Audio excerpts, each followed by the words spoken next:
Hey everybody, welcome to the Growing with Fishes podcast, episode 141. This week we have Shango Los of the Shaping Fire podcast. Thanks for joining us. Hey, thanks for the invitation. It's great to see y'all in person. Welcome to the show. Great to have you. Thank you. We also have Roger from I Love Growing Marijuana. How y'all doing out there? We're gonna have a great show tonight. We got some beautiful birds in the background. We're gonna have a blast. We have Mr. Green Jeans. Hi, everybody. Thanks. Glad to be here. We have Tara Lee. Good evening, everyone. I'm getting ready to take a nice dab of this awesome rosin. I had a sweet friend send me some nice Blue Dream rosin, so we have a dab. Cheers, everyone. Hope you're having a good night. Alrighty. So thanks a lot for joining us, Shango. You've been doing all kinds of cool stuff lately. What have you? So why don't you tell a little bit about how you got started with cannabis, or first off, what you do nowadays, and then how you got started with cannabis. Right on, sure. I'll give you the Zippy version. So right now I am founder of Shaping Fire and host of the Shaping Fire podcast. The podcast itself, I interview folks who are at the top of their game in the cannabis industry. As a matter of fact, you will be on the show there, Stephen, here in a few weeks. So I'm excited about that. And then also the YouTube channel there for Shaping Fire has got like about 125 or so videos on it that I collect when I go to conferences or I go and I do farm tours, I interview folks. And so there's about 125 videos there of all original content that folks aren't going to see anywhere else. And about 30,000 people a month jump on the YouTube channel. So that's pretty cool. So I do Shaping Fire now. And I'm also still the founder of Vimea, the Vashon Island Marijuana Enthusiasts Alliance. We started getting together back in 2013 when recreational was first coming to Washington. And in the early days, I had just moved to Vashon in 2011, and there were a lot of medical growers here, but they were all kind of selling against each other on the same island. And so we had great weed at really, really low prices. And, that was cool, except the farmers could barely make a living at it. And so I saw a need, and I was new to the island back then in 2011. And so I wanted to be helpful. And so I kind of pulled together the farmers on the island, and I said, let's do some stuff together. And so we bulk got soil, amendments, and then I developed some channels to the dispensaries over town off the island to buy the flower that was produced on Vashon. And so even though I wasn't a producer myself, I was willing to go off the island, right? Because most of the growers didn't want to even leave their property. And so so that was the beginning of Vimea, was this like partnership of medical growers. And then when Rex started coming around together in 2013, we started to meet more in person.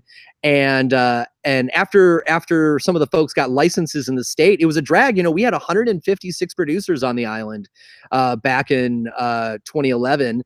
And then when recreational came, that 156 came down to 4. And so now we've just got 4, licensed growers on the island, even though there's still a healthy gray market here. But so Vimea has kind of pivoted, and now we bring in, a couple times a year, we bring in world-class speakers, and it's more of a patient education and community family kind of cool thing now, versus being a trade organization, which was more like, back in the day. So, and I guess the other thing I do is I spend a lot of time talking to patients.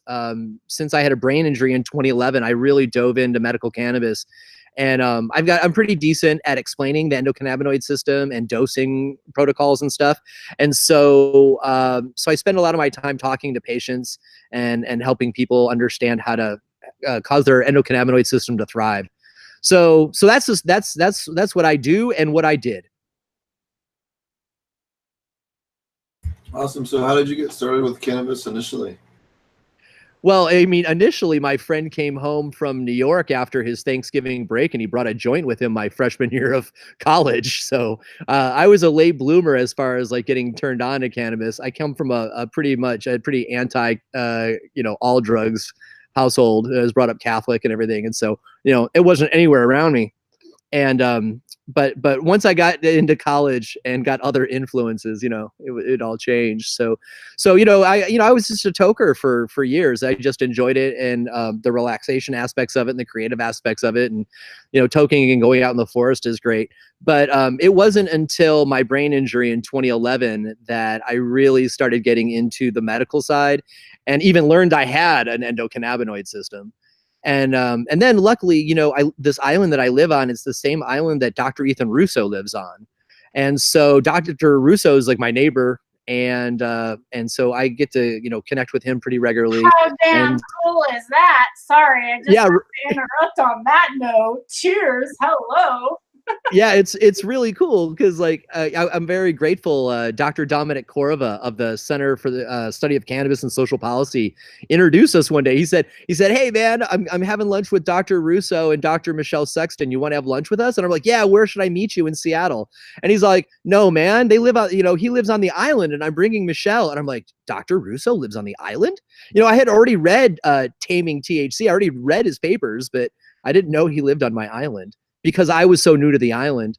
So anyway, it's funny, once even he was, I don't remember where he was, he travels all the time, but he was somewhere like Bulgaria, and he emailed me. He's like, "Hey, I'm not, my wife says that the mulberry tree is like ready to be picked. Will you go over to my house and pick my mulberries?" And I'm like, "Yeah, man, I will go pick your mulberries." Oh my God. Serious. That's crazy, man. So cool. Yeah, so I'm very grateful for the amount of time that Ethan, shares with me, and to be able to have somebody of that caliber, as a friend is I'm real grateful for. Very cool. So tell us a little bit about your podcast. Well, the podcast, I don't put out as many episodes as a lot of people do. My show comes out about twice a month in a good month. And my shows are, they run about an hour and a half. And I mostly choose topics that I find either interesting. Well, I find them all interesting, but things that I find that are interesting that I'm also getting asked questions on. And so, unlike some folks, I don't pick a company or a person and then do a profile on them.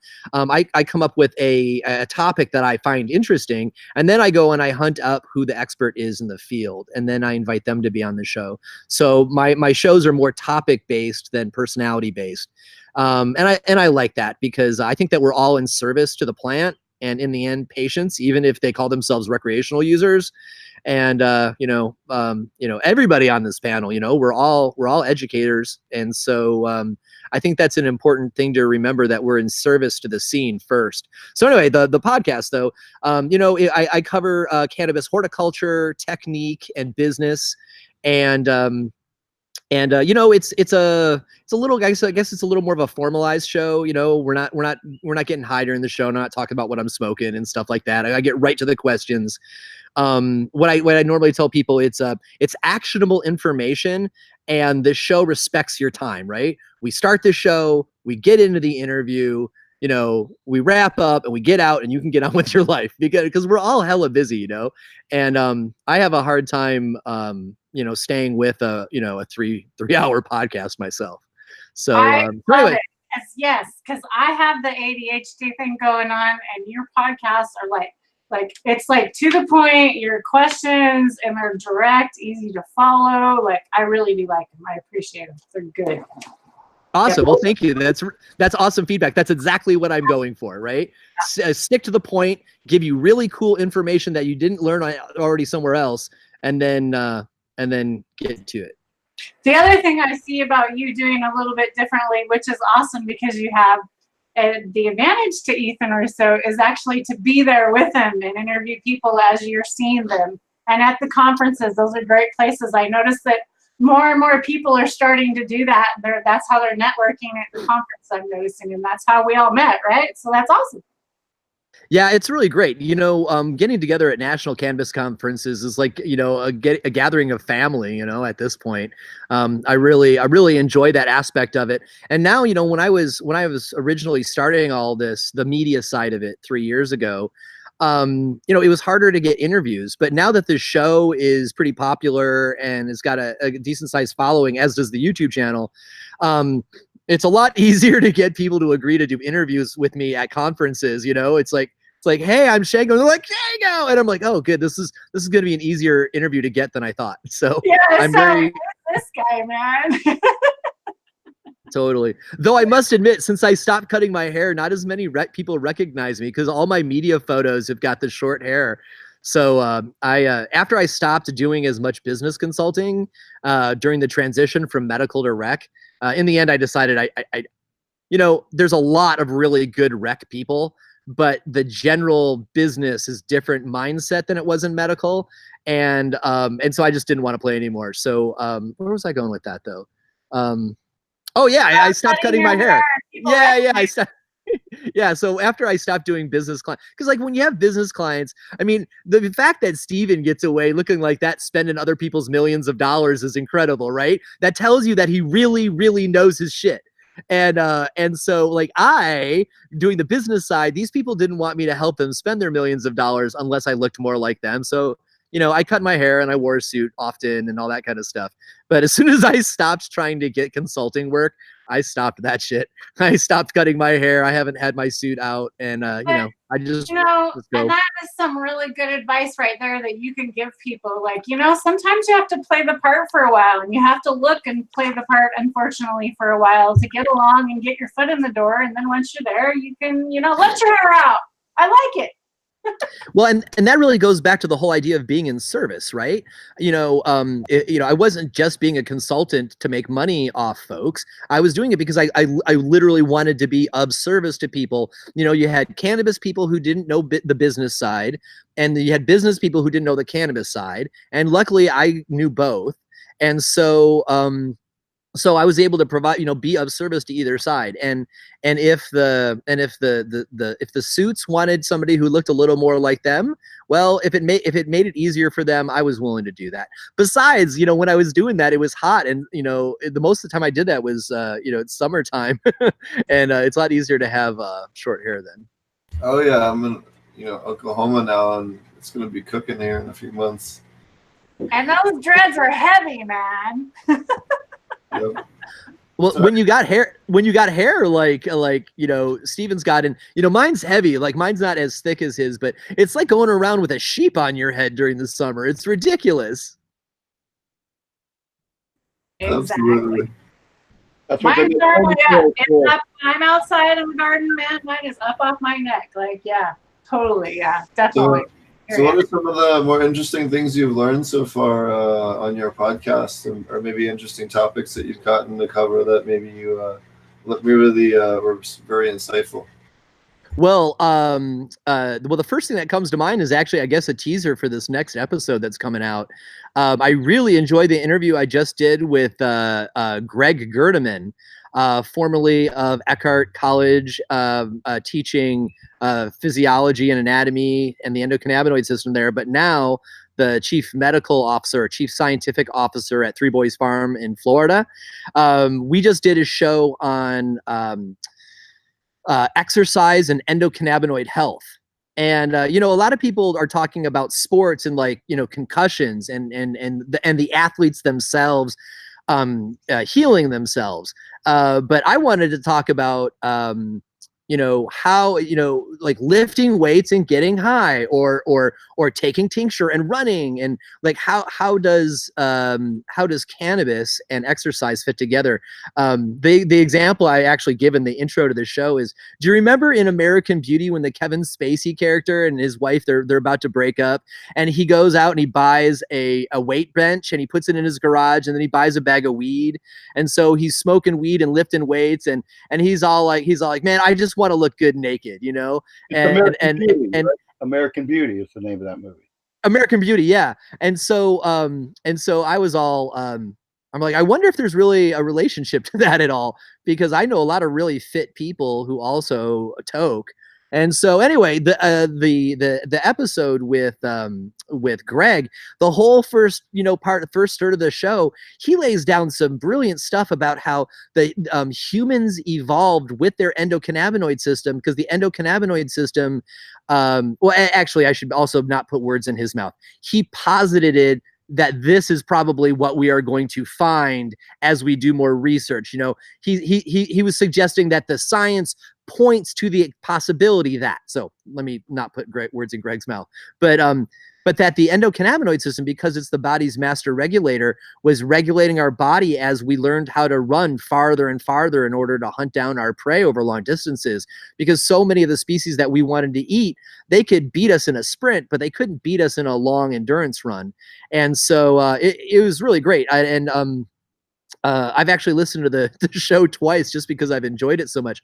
But it's always great to hear people talk about, not just their impressions on things, but actually give me a bigger context. But in this case with Greg, talking about, how we humans co-evolved with our endocannabinoid system. So, that was particularly good.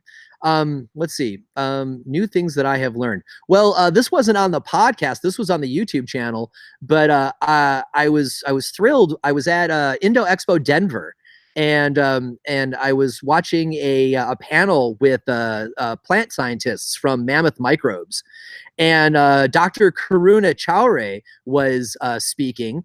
And I asked her what they thought as a panel about the 24-hour light cycle, right? Because a lot of people were, I got caught up in this idea that you could just leave your lights on 24 hours, not give your indoor plants any dark at all, and they will finish 20% faster. And over the course of the year, that means that you get almost a whole other cycle in. And so I had been listening to what everybody was saying online, but I wanted to get a scientist's input on this. And so I asked her the question, and she added something to the debate in my head that I had not heard before. And her argument was, yeah, you can get done faster, but you will have a less thriving plant at 24 hours because, during the day, the energy is going up from the soil into the plant while the plant is getting sunshine or light causing photosynthesis. But at night, the plant is then supposed to push the sugars back down to the microbes and feed the microbes. And so if you leave your light on 24 hours, what you're doing is you are slowly starving your microbes, and you are decreasing your yield of your plant, the thriving nature of the plant, and making it more susceptible to bugs because you're starving your microbes. And the hydro folks, they normally say, well, let's just put more nutrients in, right? Just pump that soil full of newts. And I'm like, that's not the point with living soil, which is where I come from. I want to feed the soil, not the plant. I want to have all the microbes be healthy and excreting, good nutrition for the plant instead of me dumping the nutrients on the plant. And so anyway, that was something that I thought was really, unique information that I hadn't heard elsewhere, that I heard from Dr. Karuna Chowre. So I'm a big fan of hers. Very cool. That's good information. It's kind of like relating it to our bodies, right? Like every time I relate it to our bodies, we need rest too, exactly like our plants need. And they're commenting in chat saying the same thing. Our bodies need rest. Our plant needs rest. Makes sense. Yeah, I think we all agree with that. And I think we all agree. And I like the way she put that. But that's just what we've been teaching. We've been teaching that for years. But to hear her, the way she explained it, that wasn't new. I like that. Because now, I'm going to use that, for sure. And go ahead, Steve. I've seen certain cultivars, particularly CBD cultivars, actually harm under 24 hours of light. But if I put that same cultivar under 18, it doesn't throw flowers anymore. And I've seen that with a couple of different varieties. Wow, very cool. That's good to know. So you had an event recently with Jeff Lowenfeld? Yeah, that was really cool. I have totally fallen in love with autoflowers. You know, I know a lot of people don't like autoflowers for, you know, like a host of reasons, right? Some folks, you know, they tried autoflowers early on, and you know, some hermed and the yields were kind of emaciated and stuff. But it's a brave new day for autoflowers, man. These new generations of autos are just fantastic, and the idea that I can, you know, pop a seed and be harvesting it in under 120 days is fantastic. And, you know, I know a lot of people, they really want the, like, you know, 9-foot monster plants, and like, that's cool, man. But it really is about what you're growing for and who you're growing for, right? Like I'm all about the patients, right? Those are the people that I hang out with. Those are the people that I interact with. I help them with their grows.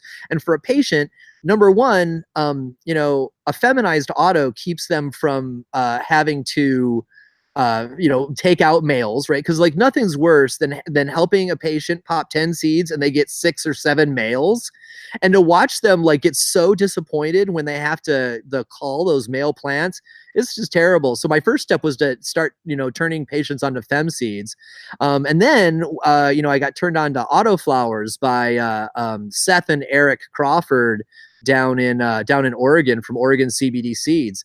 And I grew some of their RNA strain last year, and I couldn't believe it. I had like a 3.5-foot, totally gorgeous, great tasting CBD plant in you know, I think it was like 111 days or something, and it was killer. And I realized that for you know, where I live in the Northwest, where we have short summers, the fact that you can pop a seed June 1 and harvest September 1, a full month before the rains, that's like wildly awesome. So anyway, Jeff Lowenfels is also, he sees this vision too, and he's written a book about autoflowers, and it's coming out in October. And so he's gonna join me on the Shaping Fire podcast for his first interview when the book comes out. So that's cool. And you know, Jeff Lowenfels presentations are always hysterical, right? The dude will go through like 200 slides in an hour and keep you laughing the whole time. And so I figured he had an autoflower presentation that he was working on to you know, show everybody when the book comes out, right? Because he'll tour that book. And I said, hey man, you want to come down to Vashon Island and, you know, give your draft presentation to a really warm crowd of like 120 patients and you know, home growers and stuff. And he's all like, yeah, man. So he came down, and just like we expected, he was totally funny, like totally, you know, gracious and wonderful, and people were laughing. And he's right, the book is pretty basic. You know, he said the book isn't really for us, it's really for our parents and for like people new to it. The book is you know, it's very much an intro to growing and an intro to autos, but it's still great, right? And popularizing autos is cool. So that's really one of the things that I focused on this year, 2019. I've you know, I've scheduled like 5 or 6 different things this year developing autoflower content, because I really think that, you know, not for everybody, right, but for home growers and patients, and you know, like people who grow a whole field of like medical hemp or something, autoflowers just make the whole game easier. You have to grow twice as many plants because they're half the size, but the autos themselves are really great. So it was cool to have Jeff on Vashon Island, and that video should be on the Shaping Fire YouTube channel next week. Just finishing up the edits this week, so that'll be out for people who, you know, didn't happen to make it to Vashon Island for it. That's very, very cool. So there was one question in chat. Are they always females 100%? The autos are not always female. Autos can be regs or fems.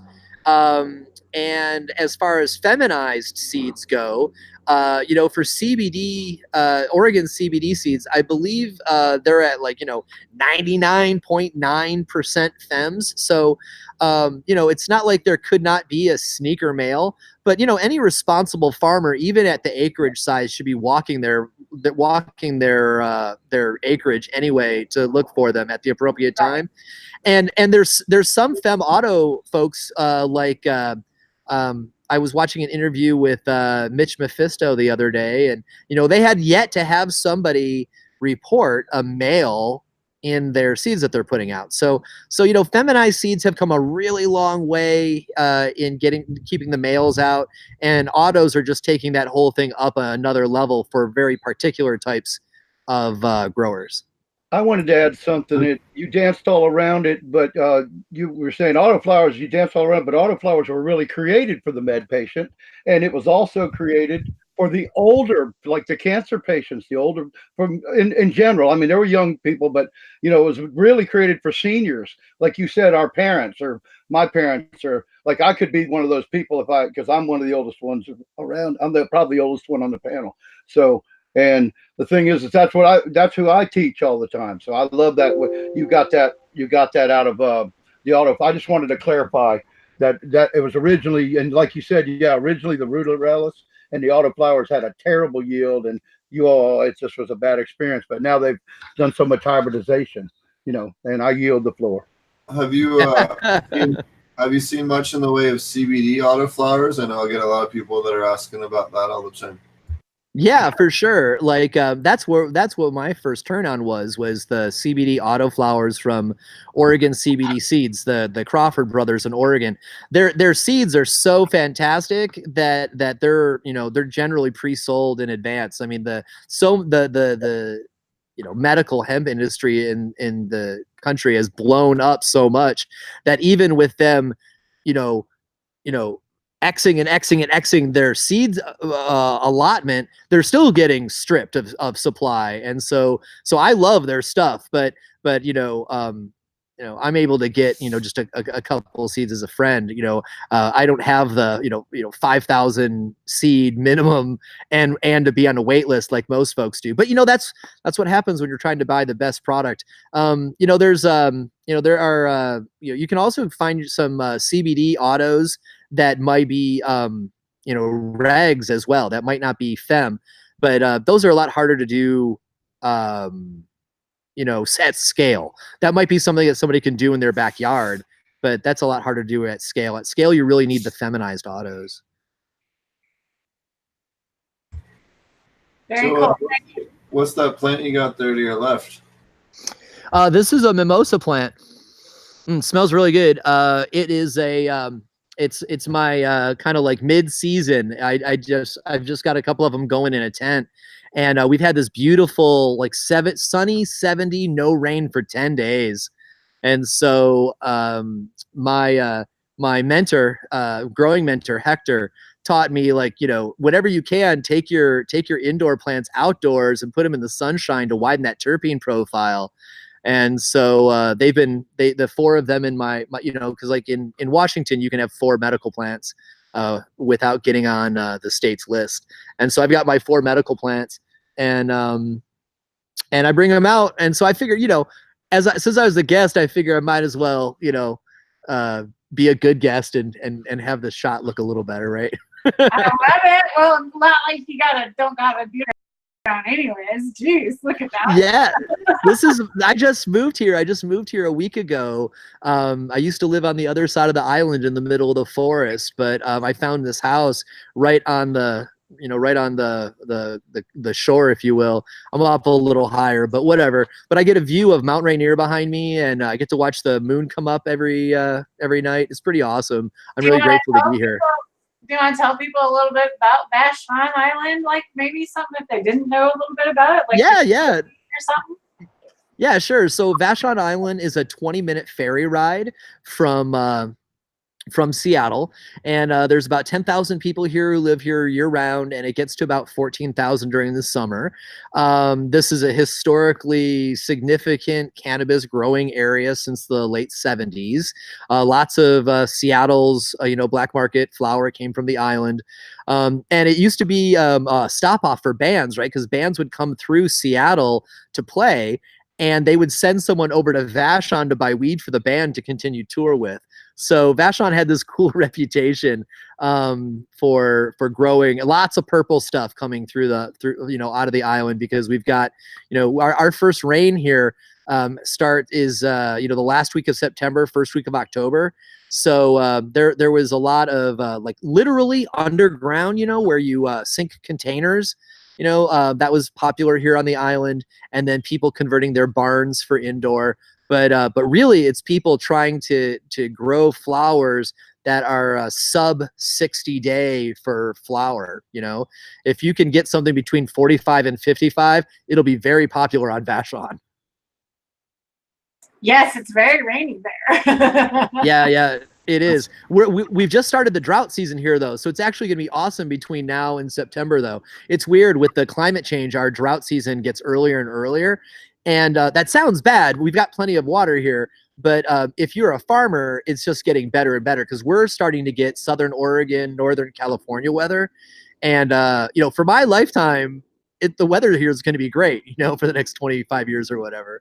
So I'm really grateful about that. The island itself is it's a lot of artists and back to nature and hippie folk, and since Seattle's gotten so big, you've got a whole bunch of tech people starting to come here, starting to get more I don't know, gentrified, and more clean cars. You know what I mean? Like, there's not usually a lot of clean cars rurally, but then when you start seeing clean SUVs and people with white shoes, you know that the city folk are coming.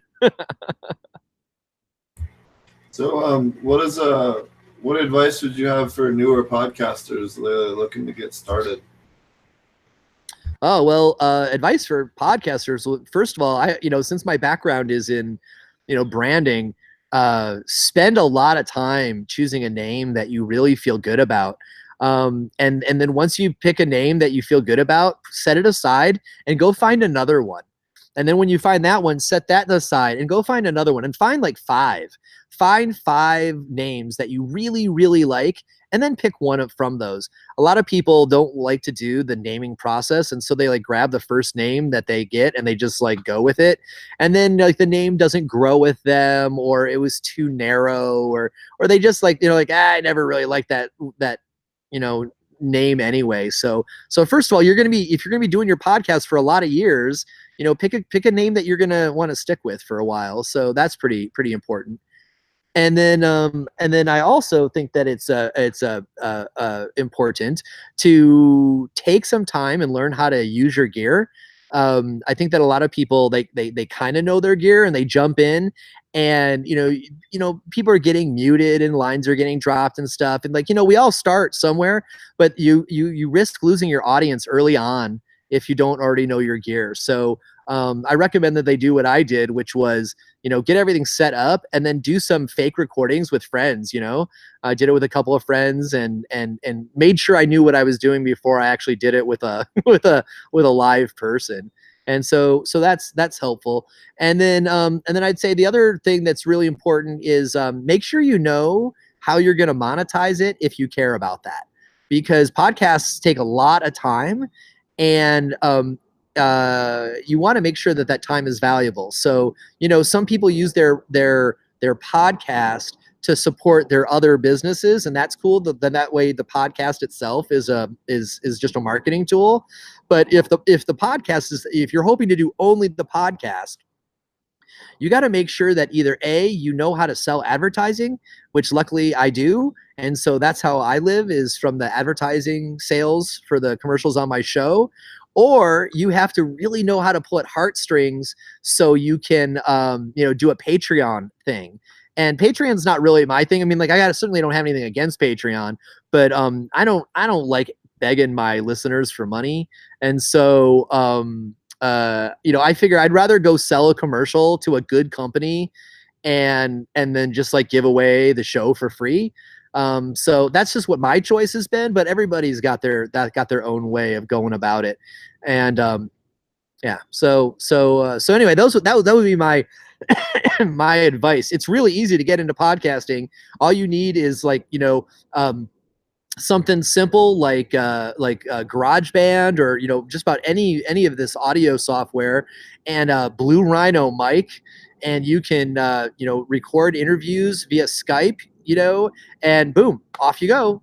And it's really super cheap. It's like the early days of the printing press, when the printing press got invented. Suddenly you could, instead of hand scribing, this propaganda, this anti-government propaganda, they're all like, boom, shroom, shroom, you know, and then suddenly the means to spread information was free. That same thing happened with the internet, you know, with blogs in the early days, but now you know, I mean, look at this Google Hangout. This is so like, you know, this is so way next level compared to what we were doing just, you know, 10 years ago.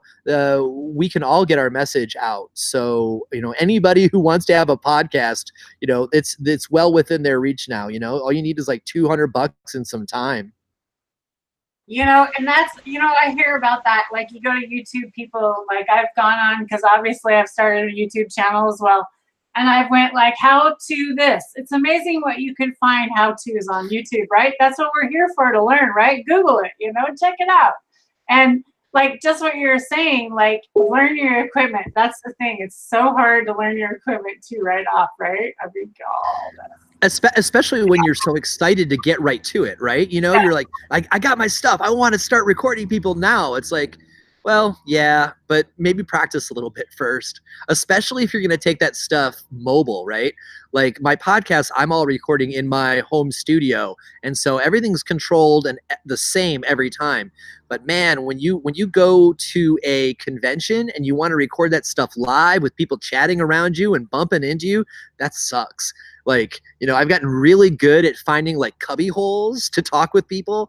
And I always try to book the hotel that's where the convention is, so that I can say, you know, hey, Steven, I ran into you at the thing. You want to come upstairs and we'll do an interview?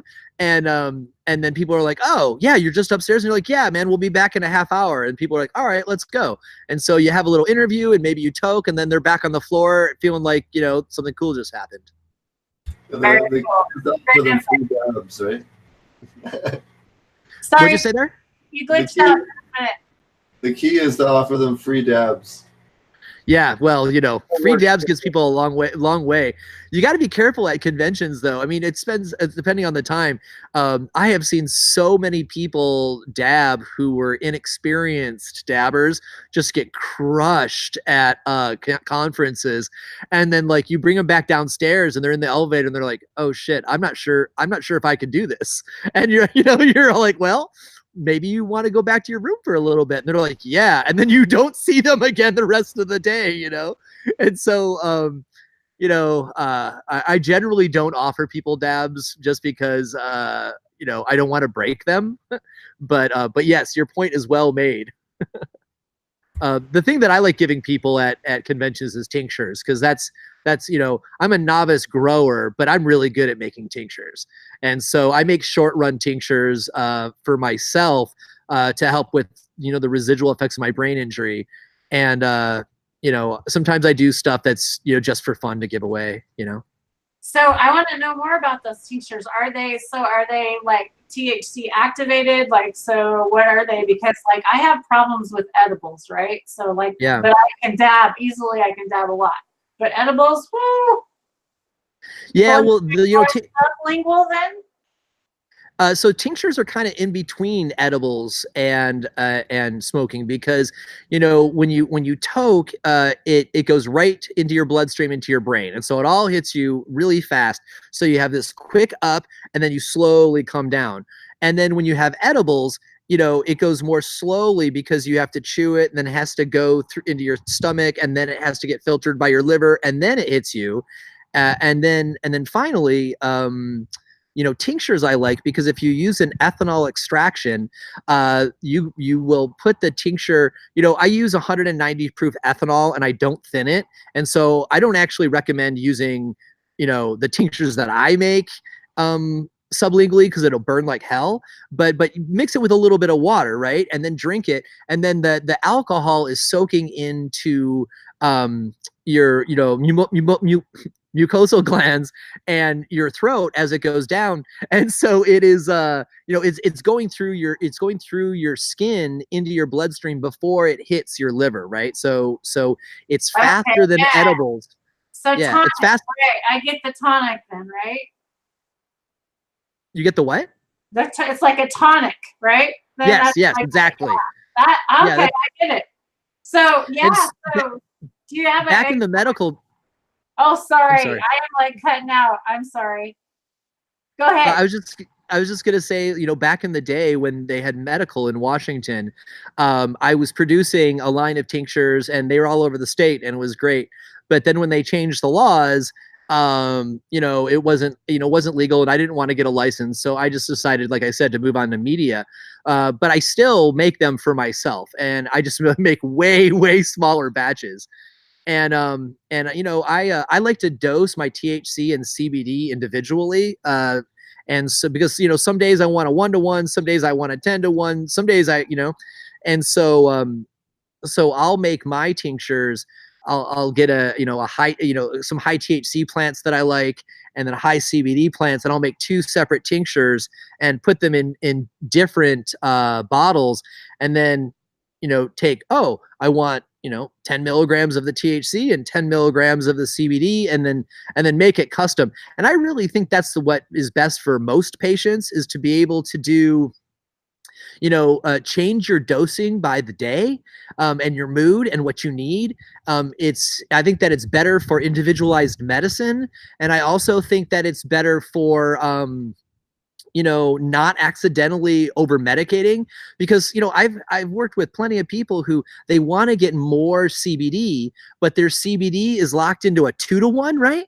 And so if they're getting 10 milligrams of CBD and 5 milligrams of THC, but they want 20 milligrams of CBD, suddenly they're taking 10 milligrams of THC. And for many of us, 10 milligrams of THC is laughable, right? But not for a lot of patients, right? For a lot of patients who are doing low dose, 2.5 milligrams of THC every 3 to 4 hours throughout the day, because they don't want to feel high, suddenly going from 2.5 milligrams to 10, that can be a scary evening, right? And like I said, you know, my job is to be in service. So, you know, I teach patients to make their tinctures, get them lab tested, know your dosing, and dose your THC and CBD individually, both from a whole plant, right? I'm not a fan of distillate at all. But, you know, you got your whole plant CBD and your whole plant THC, you make those tinctures and then mix them together for your particular issues. Have you got any how-to videos out there? Have you got any how-to videos out there that you've shown people how to make tinctures?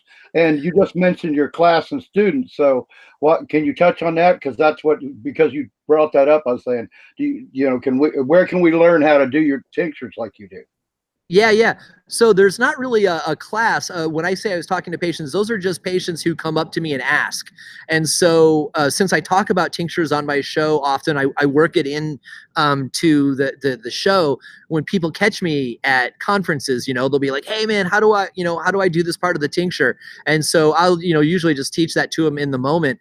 But Roger, you're totally right. You know, I actually need to do a whole show just on my tincture technique, and one of two things is going to happen. I'm either going to do it as its own Shaping Fire episode, where I won't have a guest and I'll just, you know, teach from my decade of experience or whatever doing it, or I think I might actually, you know, earlier I was talking about Vimea, the social cannabis group on the island where I live, and I throw those meetings, and I normally invite in other speakers. And I think this fall, for every fall, we have something that you can do with it. You know, like we'll do like a ice water hash meeting, or a making RSO meeting, or, you know, every fall we do a different something to do with your weed meeting. And I think maybe this fall I will take that myself, and I'll do a live walkthrough of how to do the tincture with all like the little tricks along the way, because it's not hard to make tincture. Making tincture is easy. People have been making green dragon for a long time, but making something that really that tastes good and doesn't have too much chlorophyll in it, because a lot of chlorophyll, you know, some people chlorophyll is good for them, but for a lot of people it turns their stomach. I'm one of those people. And so, yeah, right, it tastes bitter. And so yeah, fine tuning it is where all the artistry is. So I don't have anything to turn you on to right now for learning tinctures, but, you know, give me a couple months. So I like that you also brought up. Oops, sorry. I like you also brought up that about you do a CBD plant and you do a THC plant. So how high do you normally do a THC plant, and then how high of a CBD plant, and what are you looking for in that? Well, for the CBD plants, you know, back in the day, I was looking for the widest range of ratio, right? You know, the first time I grew a CBD plant, it was a 3-to-1, and then I got my hands on a 10-to-1, and then I got my hands on a 20-to-1, and then I got my hands on a 27-to-1. And so you know, because I want to dose them individually, I'm still going to get my THC, but I can do more with the higher CBD ratio. And so I'll grow a 27-to-1 CBD plant, and then I'll you know, because I know what I like as far as THC goes and terpene profiles, I'll just take like my favorite, you know, 3 or 4 plants and blend them all together. And so last summer, my own tincture that I take for my own, you know, brain injury stuff in the evening is a creme brulee, Skittles, and forbidden fruit together. And it's freaking delicious. And it's, you know, it's a heavy indica, and it puts me in a good mood. But most importantly, it calms my brain because I get really overstimulated. That's the biggest part of my brain injury that still remains. Is by the end of the day, I'm cooked. As a matter of fact, I'm like, oh my God, how am I going to make it through 2 hours of hanging out with you guys tonight? Because, you know, here at the end of my day, I'm all like, my brain is tired by this point of the day, right? And so that tincture helps me like move from a busy day to a calm evening and falling asleep, instead of me just hitting a wall and crashing and then it hurting more. And then I take CBD all day long. You know, I think that I look forward to the day where CBD price is for whole plant CBD has come down to the point that everybody can take as much as they want, because I think that every human should be taking CBD. We all have weakened endocannabinoid systems in this modern world, and we should all, you know, strengthen our endocannabinoid system. So I think that, you know, in a perfect world, everybody would be able to take, you know, 20 milligrams of whole plant CBD 3 times a day, right? And it would just be like a habit that everybody does. I think that we would see the cessation of so many degenerative diseases and chronic situations if people had healthy endocannabinoid system, but we're not there yet. And so I hope for that. You know, we're still in the early days of this, and we got a long way to go. On that note, what cultivars are you growing these days? What are at least you know, what are the main ones you've been growing for your CBD and THC? For my CBD, I still really like the RNA. It stands for really nice auto from Eric and Seth Crawford down in Oregon. I'm also still a fan of Ringo's Gift, developed by Lawrence Ringo down in the Emerald Triangle area. And really, those are the only 2 that I grow anymore. I mean, I grew AC/DC, I grew therapy, I grew, I don't know, the part of the brain injury is that I don't remember much from those early days when I was going through the early plants. But now that I have found the plant that I like, and I like the Ringo's Gift and the RNA CBD. And actually, this year I'm growing my first cross myself. Originally, we were calling it Vashon Zulu time, but people started calling it Eclipse. Sorry about it getting dark here where I am. But no, dude, you're totally cool. You're totally cool. I was just on your Instagram. And so you can also check out your plants on Instagram, you guys. Check out all his plants on Instagram. They're on there. They're beautiful. Beautiful. Right on. Thank you. So check that out. So we ran into a problem like 2 years ago where we could not get CBD seeds for the patients on Vashon. They were just hard to come by. And so many of the CBD plants, the seeds, you know, like 1 or 2 in 4 would be CBD. So you got some that are CBD and some that are THC. And that just fucks with like patients, man. You can't do that, because then they have to try it to find out if they get stoned, or they have to go to a lab, and some labs, you know, don't let you use them unless you have a license. It's a bad situation. So if you're going to give CBD seeds to patients, they've got to be all CBD chemovars. They can be varying strength, but they all got to be real CBD. And so I connected with my friend Jerry Whiting over at LeBlanc CNE, and he's had some CBD seeds from an anonymous source, and they were breeding well, I don't know about stable, but at least true that all of them that you popped were high CBD and were 20 to 24 to 1. And so I'm like, all right, well, I need to provide seeds for my island. And so I worked on a project with Reggie Gaudino from Steep Hill down in Berkeley. And so I popped a bunch of these seeds and I did a sort, or a sift rather. I did a sift, and then I took my best plants that visually looked good, and I sent them to Reggie to run an analysis on them to tell me which ones had the highest potency, the highest likelihood of potency of CBD, and which ones were going to have the highest ratio of differentiation between CBD and THC. So I wanted this number as high as it could be, but I also needed the THC really low. And so he ran all these leaves for me, and he sent me back the results, and the uber male and the uber female totally stood out. And so this next part is kind of woo woo, so bear with me. But so it was the summer of the eclipse, right? 2 years ago. And so I wanted to do a little pseudo biodynamic stuff, right? I don't really know about biodynamic really. And I've got a Shaping Fire episode that's coming up about it, but I wanted to do something biodynamic-ish. And so I took the male and I took the female and I introduced them to each other during the hour of the eclipse in the gray, right? And so I introduced them to each other during the eclipse, and then I intertwined them, and then I put them on a cliff's edge overlooking the Puget Sound, and this beautiful cliff. And then so like every time the wind blew for the next 6 weeks, it was throwing the pollen around. And then I let the female go until, the end of November. And then I harvested all these really beautiful seeds. And so then we popped a bunch of them and got them tested, and they were all really potent CBD, had a great ratio, and all of them were high CBD. And so we produced like 600-700 seeds out of that. And so I took them and I gave most of them away here on the island. And then I was talking about them on the Probiotic Farmers Alliance Facebook page.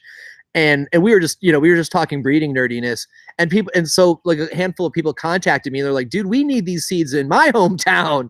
And so I provided them to some people across the country to start their own breeding projects, where they live and stuff.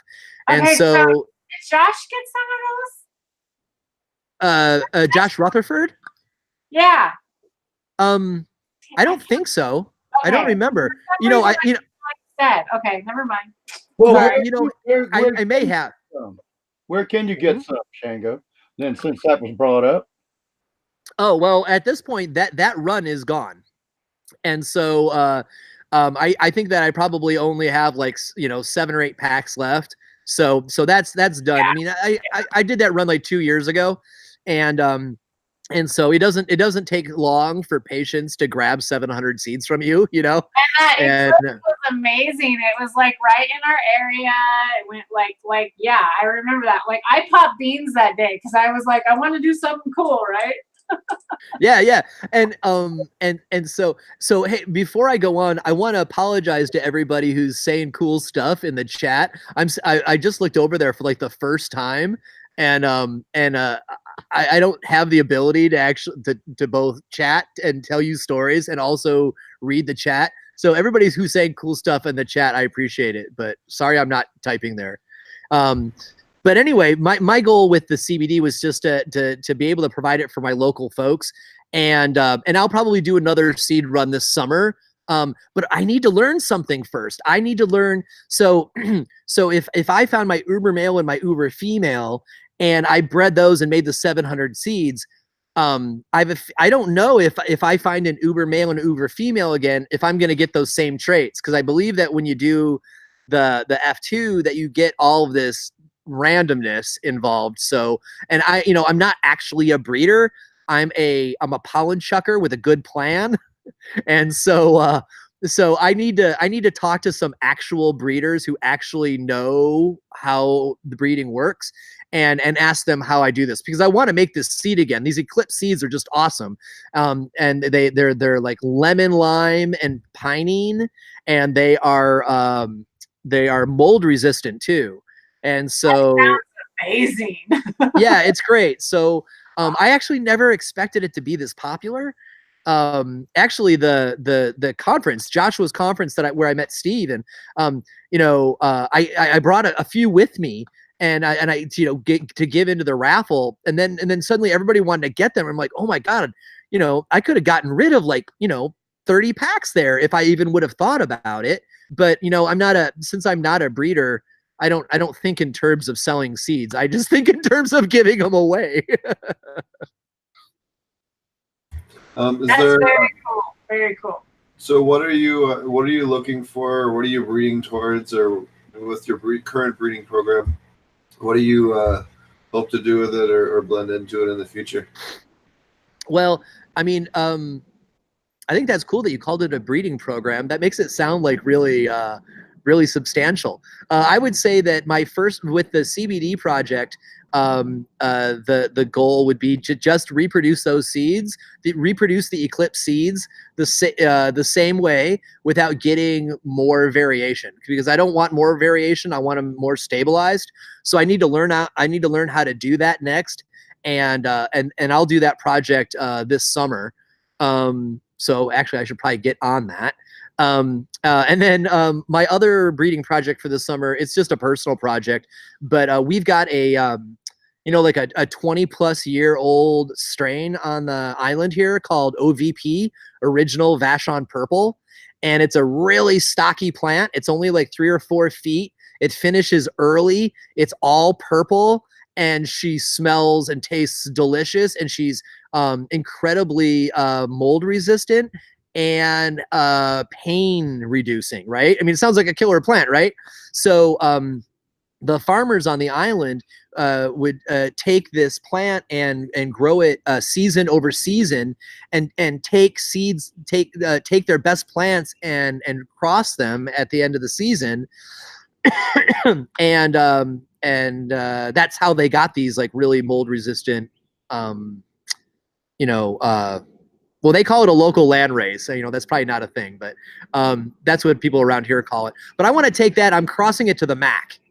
So, I know that doesn't necessarily make breeding sense, but I want to do it. So I'm going to do it. So I probably won't do a whole plant. I'll probably just do a few branches of it.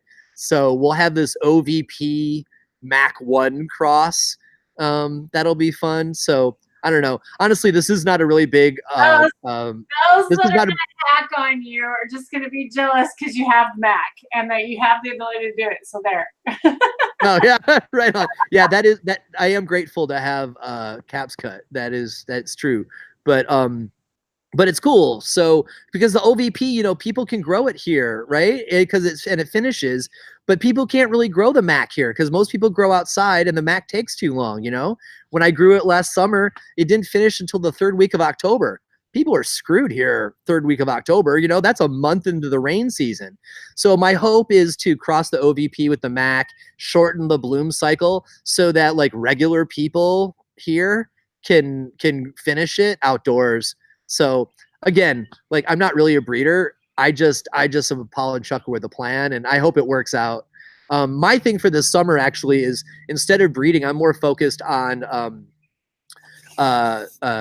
helping patients with autoflowers and learning as much as I can about like best practices for patients and autoflowers so that I can teach that. That's what I really want to teach, is patients, autoflowers, home growing best practices.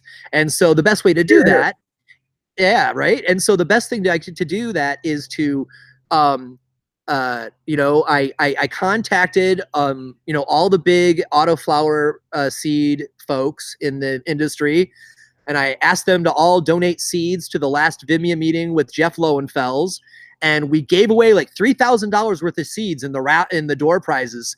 Everybody who showed up got a prize. It was totally kick-ass. So now all these people on the island have got autoflower seeds, and they donated some extra for like a demonstration garden. So I've just been giving those away. And so so now there's autoflower seeds all over my island. And so I've been going around and helping getting people set up and prepared for the June 1 of popping them. And so we're going to take pictures, and you'll see a bunch of that on my Instagram.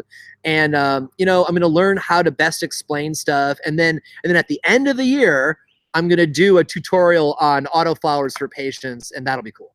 So really that's what I'm more into this summer than it is any kind of breeding program myself. I'll do a little bit of breeding, but kind of secondary.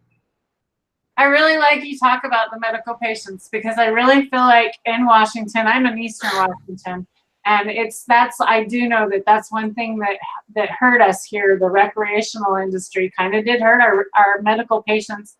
And I came to YouTube looking for medical advice. That's why I'm here. That's how I'm here. That's how I got here. And so you talking about that is just awesome. And thank you for sharing that. Yeah, right on. Well, you're right. In Washington where we live, patients just got screwed. Unfortunately, patients do not have powerful lobbyists, and they don't have deep pockets. And so when the laws changed, it was all about green rushers with lobbyists who got to make the regulations, and patients twisted in the wind. And so it's really sad, and to have lived through it was really sad.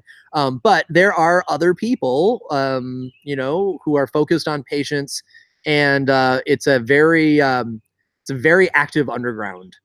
And so those are my people. Very cool. Very cool. Awesome. So somebody asked, what's the largest grow you've personally seen?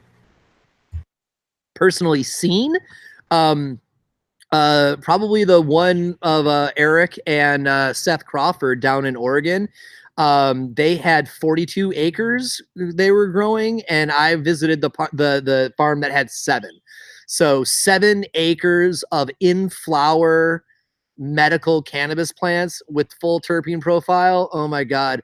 Walking through acres and acres of, plants that are 10 days from harvesting on a hot summer day when all the terpenes are coming off the plants. It was one of the top experiences of my life. I mean, certainly around cannabis, but it was great. But when you see acres of weed for the first time, it's heavy duty, man. It's heavy duty. How many miles away could you smell it? I mean, I could only imagine. That would be so cool. Yeah. Well, I don't know about the smell, but I do know how many miles away the pollen could get, because, they of course were not doing any open pollination in those fields because they know how to do it right.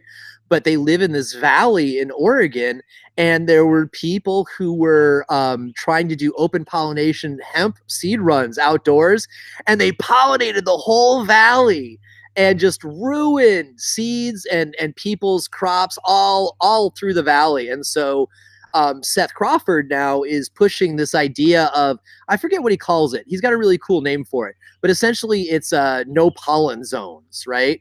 Where, you can grow hemp or you can grow, cannabis, but nobody's going to grow something with pollen outdoors. And so, he gets some pushback from people who don't tell me what to do on my property, this kind of stuff. When I appreciate that, because everybody wants to be able to run their property the way they want. But when it comes to that kind of commerce, that whole valley, it's going to become a hemp valley, and it's going to become a pinnacle place for American hemp, And so they need to recognize that, just like in California wine country, there's some rules about what you can and can't do, because some things will destroy the grapes, right? That's why they check us for fruit when we come into California, right? They're like, you can't bring outside. Yeah, they're like, you can't bring outside fruit. And Seth Crawford's all like, listen, you can't bring, pollen into the air in our valley, right? So I think it's a pretty interesting idea. I'll be curious to see how it evolves over time. Well, there's that. I'm from an ag area, and there's a seed. There's a lot of seed people around here, and they do high quality seed. And I know they actually go around to their neighbors and make sure their neighbors literally do not have that seed crop in their neighbors within so many miles. And they do that for sunflower seeds. They do that for onion. There's all kinds of them. So it's not rare that someone asks that of the cannabis people. So that should be known. Yeah. Well, we've all learned these, how important it is not to cross pollinate. We've learned it in cannabis, but we're certainly not the only crop. And to see people argue about whether or not hemp pollen travels for 3 miles or 15 miles, it's no good's gonna come. What'd you say? Ludicrous. Yeah, it's hard. So making these exclusion zones, I think, are going to be difficult. But I think, like everything else in cannabis, it's just about giving it some time. When more and more people are using cannabinoids, I think that people are going to be more willing to, have the smell of cannabis in their neighborhood, right? It's funny, because I live rurally, and people will take for granted the smells of cows and pigs, but then they'll complain because they smell cannabis. Well, okay, I understand that some people don't like the smell of it, but I know a lot of people are responding because they don't like the idea of cannabis more than they're responding to the smell of cannabis. And those people just need to, they're going to have to evolve out. I mean, they're not going to have to. I hope that those people evolve out of that mindset because, cannabis is going to do a lot of good. I've been experimenting recently with a whole plant CBG RSO. And, CBG is about to floor people with the power in it. It is a massive anti-anxiety, and especially with social anxiety.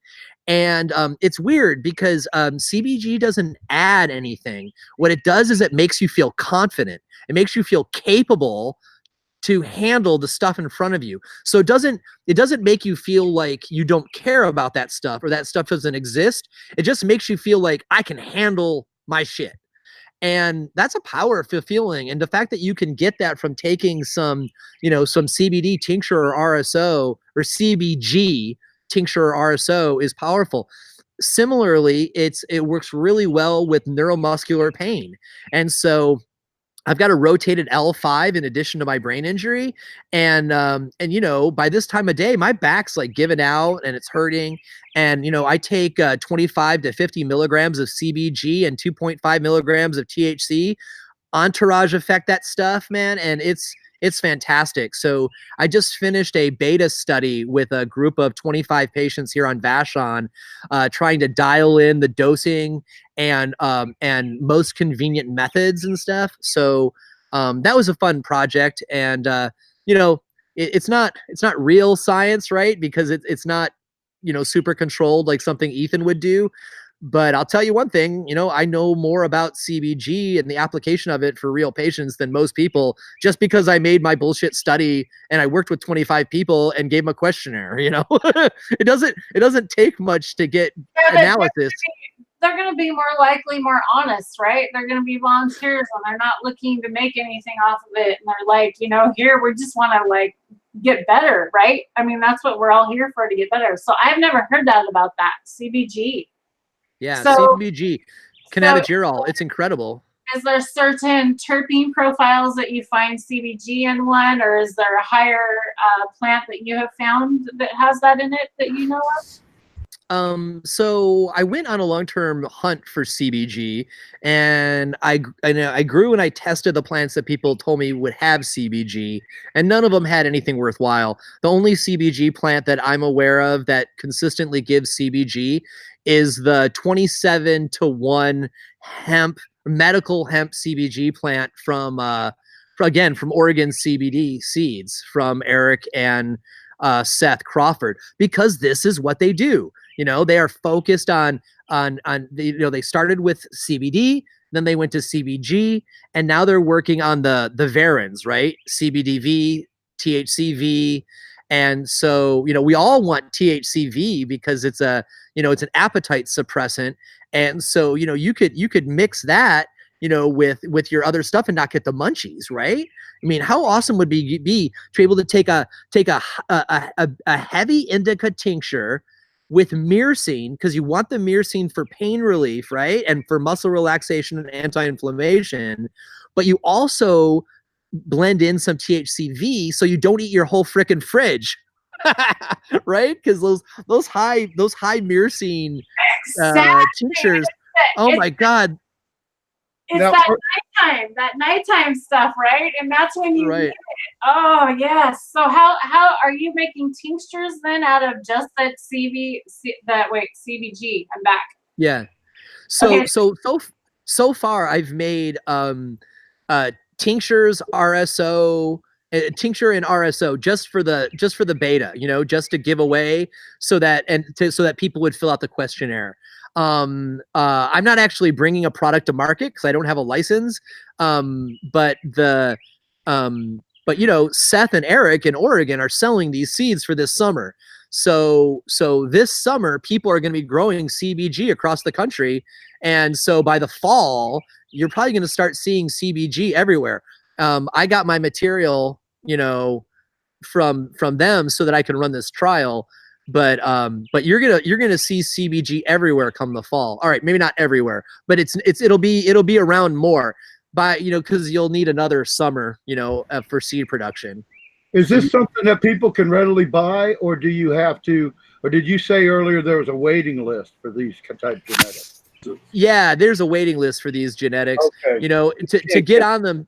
Yeah, I mean, we're talking about cutting edge stuff still. There's not even enough seeds being made.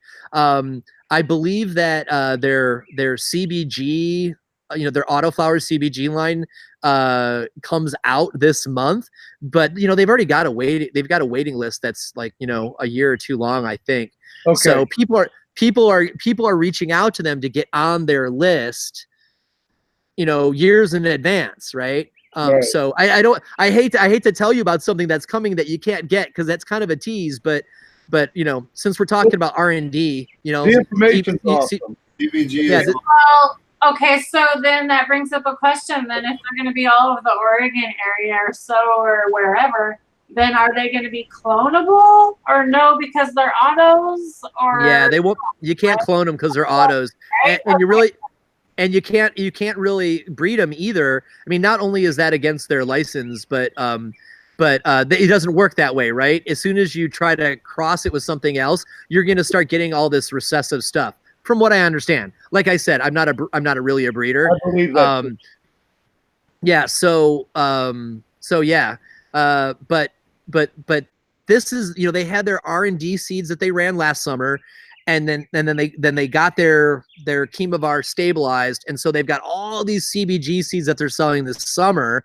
So people will be growing them all over the country, but then they're ramping up their seed production over the winter again this winter, and so there'll be a lot more of it next year. Just like CBD happened, right?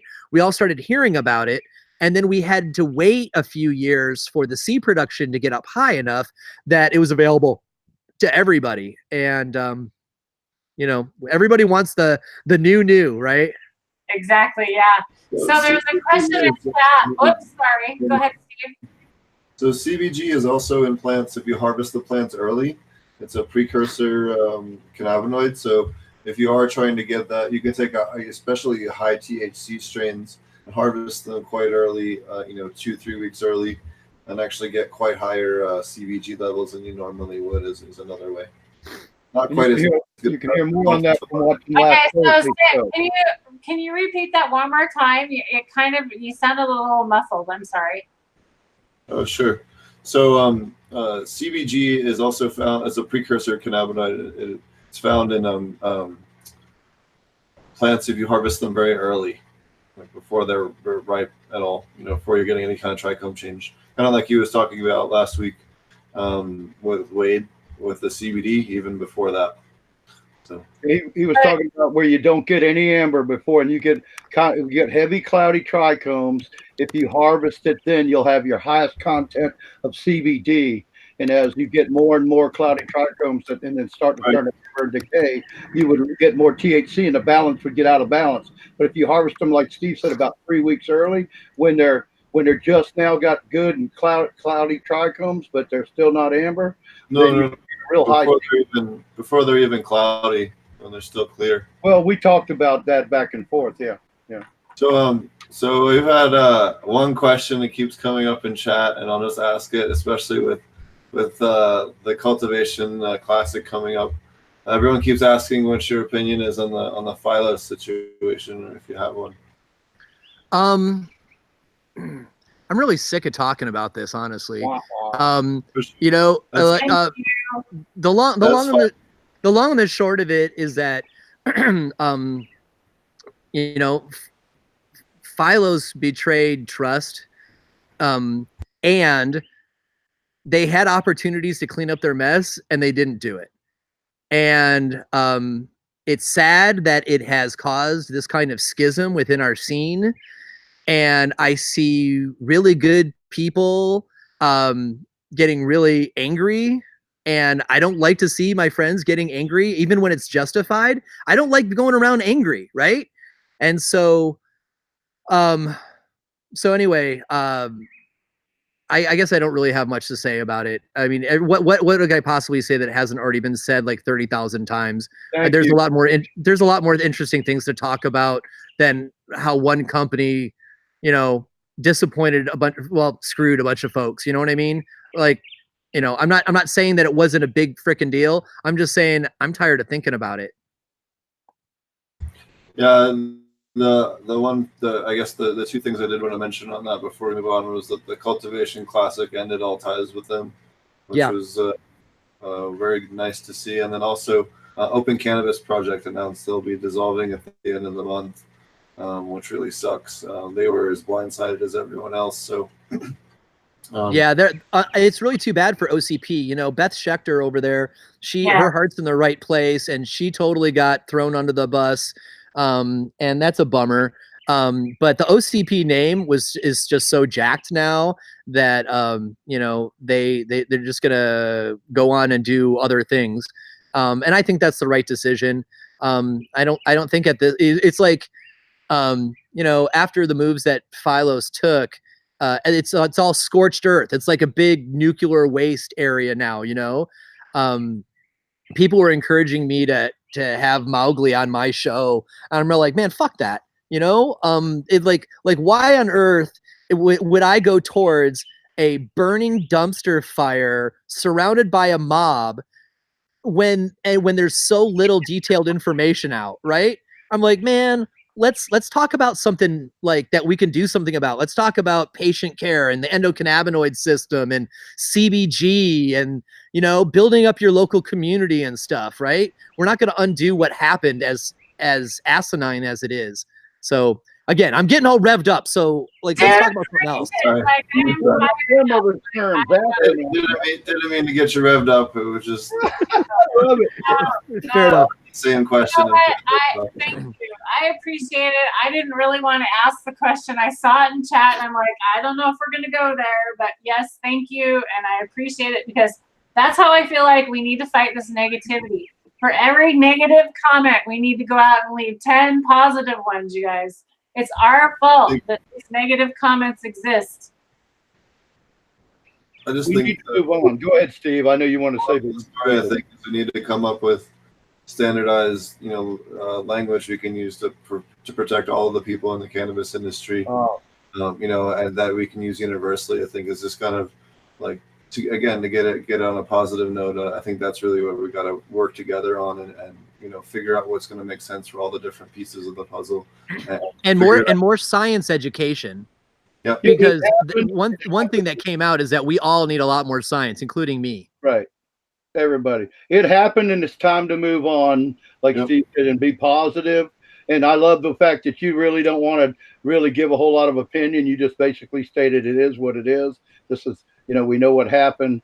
And this isn't Facebook or freaking like the 7 o'clock freaking Dateline or one of them freaking shows on TV where they got to keep yapping about the same old crap over and over. Let's move on and make it better. And I'm happy that you guys agree. Beth was blindsided too.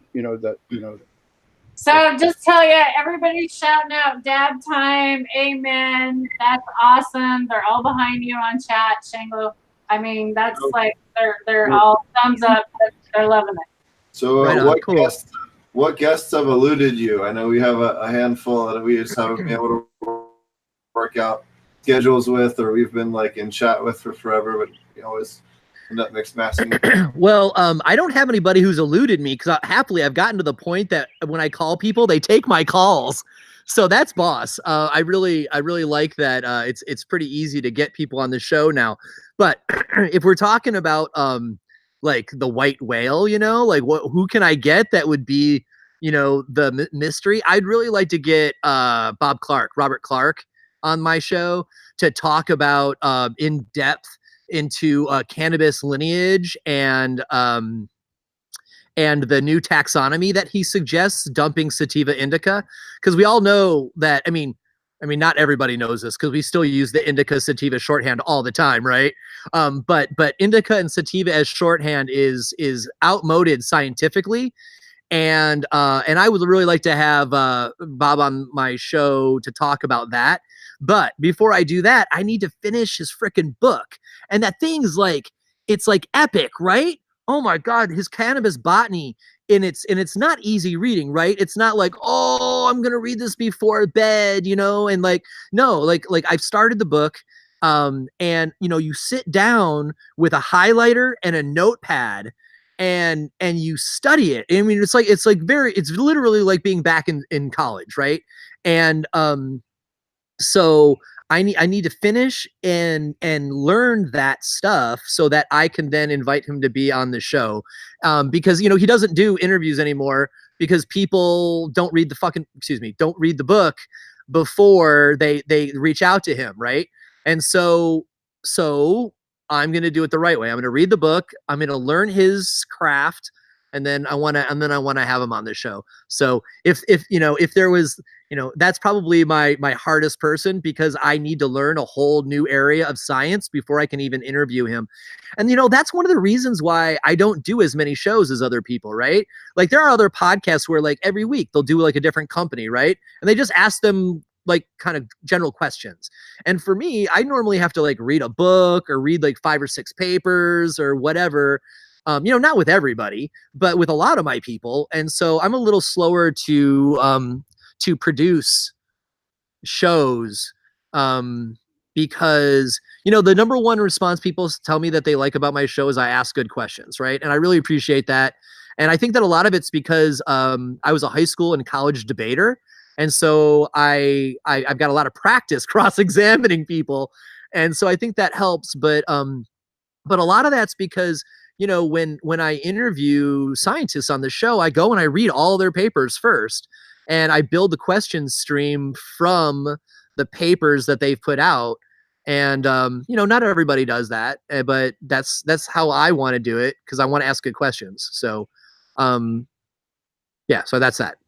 And it keeps up a good style. It gets a style going, and that's the one thing I think that people forget about that. The style like you've created, it's consistent, and so we watch it, and that's what we tune in for, and that's what's cool, because the people, and so what questions to ask. It's very cool. Yeah, and I don't have anybody on the show that I don't know in some way, right? Like, I knew about Steven, who's going to be on the show soon, but like we hadn't met, and I do my best anyway to not let like assholes on my show, right? And I don't take synthetic input money, right? I'm constantly approached by people who want to, me advertise the, bottled salt nutrients, right? That's not my thing. I'm much more into the regenerative and organic and, wild crafted nutrients. Yeah, there you go. Exactly. And so, similarly, I try not to invite people on the show who I think are bad for the scene. I mean, I can't know everybody, but I only really try to have people on the show who I at least know from the convention scene. And I don't know if I'll be able to keep that up forever, but it's an ideal that I've been able to keep up through so far. Very cool. Are you going to be down in Portland for the show? Yeah. I'm actually a host of the main stage for Cultivation Classic. Right. Oh, I totally forgot. Yeah. And I'm really excited because, not only am I doing the hosting thing with Amanda Chicago Lewis and I are hosting, but I'm running two, I guess we'll call them panels, two modules that I'm really excited about. One of them is on polyculture, so interplanting and companion planting for cannabis, and that is going to be with Joshua Steensland, who a lot of people know from Instagram. And, like when I saw his pictures of indoor polyculture at freshwater farms, I'm all like, stop the presses. What the hell is that? Indoor polyculture is just like really got my attention right now. And so, he's on the panel or he's going to be on stage. And then also, the doctor I mentioned earlier, Dr. Karina Chowre from Mammoth Microbes. Her title is awesome at Mammoth Microbes. Her title is Director of Plant Microbe Interaction. And it's like, oh yeah, she's our people. You know what I mean? So I'm going to talk with Karuna and Joshua about polyculture and what the root systems are saying to each other under the soil and all that kind of stuff. So that'll be a cool module. And then I'm doing the first Shaping Fire live at the event too. And that's going to be with Jeff Lowenfels and Seth Crawford, who I've been talking about from Oregon CBD. And we're going to talk about autoflowers for patients, recreational home growers, and for scaled applications of acreage. So we're going to blow the top off of autoflowers there, and we're going to record it live with a live studio audience. Wow, that's so cool. Okay, so yeah. I was questioning about going. Now I'm like, yep, might have to be there for sure now. That's awesome. There's a lot of good speakers. I'm very grateful to have been asked to help curate the event. Because they're all like, oh, Shango, you curate good stuff for your show, help us find the right people. And so they let me participate in a couple conference calls, and I made some suggestions, and I think it's going to be really great. Plus, I love Portland. That seems like that's an honor to have people, asking you to coordinate, bring out the people, the talent. You can, Do they fill up then at that conference, and like they're gonna run out tickets? Like you got to buy tickets now, and then do you know anything about that? Well, I believe they've sold out every year the day of. The day of. Okay, because we Cannabis family, we tend to buy tickets last minute, right? I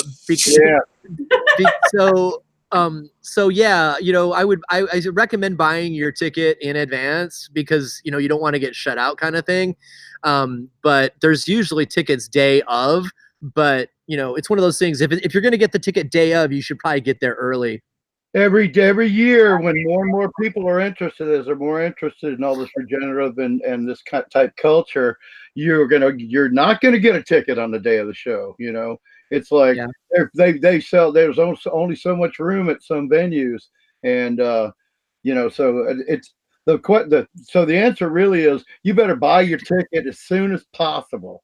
Yeah, that actually is probably the answer. And it's more than just like it's not like a convention. It's not even really it's kind of like a conference, but they've got the main auditorium where there will be education throughout the day. And then they've got the foyer, I guess you'd call it. And so they've got a foyer with vendors and booths, but then they've got like a bar area with terpene enhanced beer that has been made specially for this event with true terpenes. Awesome. And so that'll be cool. And then the Friday, so this all happens on Saturday, the May 18th. On the Friday, they've got an entire day of like cannabis business open houses, informal get-togethers. They're doing a like speed dating, but like speed meeting for growers, so that they can expand the Speed what'd you mentor. say? Yeah. Yeah, so that way, so they can build the scene, so people can get to know each other, right? So they're doing all this really cool stuff to build community, and it's weird. It's kind of a blend of B2B and B2C. It's because it's like 95% industry people and hardcore cannabis enthusiasts. So it's not B2B where everybody's trying to like get you to buy their extraction equipment. It's not like that. And it's not B2C where everybody's just trying to get you to toke their weed. It's like B to industry, where everybody is sharing knowledge and trading business cards and setting up tours of each other's stuff. And it's a really nice scene. Like, honestly, I could care less about the cup of it, because they do like this, they do the cup part of it. Yeah. But like, I don't care about cups. I don't, I think cups are generally a waste of time. I've judged cups. I see what happens in the judging room, but I understand that if you win, it's good marketing and everything, but cups are not what cannabis is about for me. So you're a teacher. You want to teach and mentor. You want to be a mentor. Is what you want. Yeah, man. Let's all reduce people's suffering. It's good to party too, right? I'm not trying to be like I don't party, but Have you done but the point. What? Have you done MJ BizCon yet? No, I think I might go this year, but the long and the short of it is that's gonna freak out my brain injury, and I know it. And so it's just, like if I have I moved to Vashon Island for a reason, right? Because I don't like all the stimulation. It's the same reason why I didn't like that earlier topic, right? Because it gets me all stimulated and angry, and it makes it hard for me to think straight. I really try to keep myself calm and such. And so, and honestly, not to diss MJ BizCon, because what they're doing there is valuable for the growth of the industry. But what they're all generally doing there is not the part of the industry that I'm all that interested in.